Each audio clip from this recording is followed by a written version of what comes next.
area development सबुथु बड़ कथा है जे मोर पुईतला आगलपुर और लोईसिंगा तीनटा ब्लॉक रे सबुथु इलेक्शन समय रे मोर गोटे बड़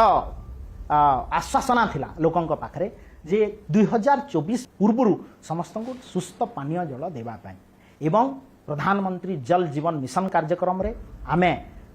पाखापाखि 300 कोटी टंकार 35टा ग्राम पंचायत आउट ऑफ 35 ग्राम पंचायत को 300 कोटी टंकार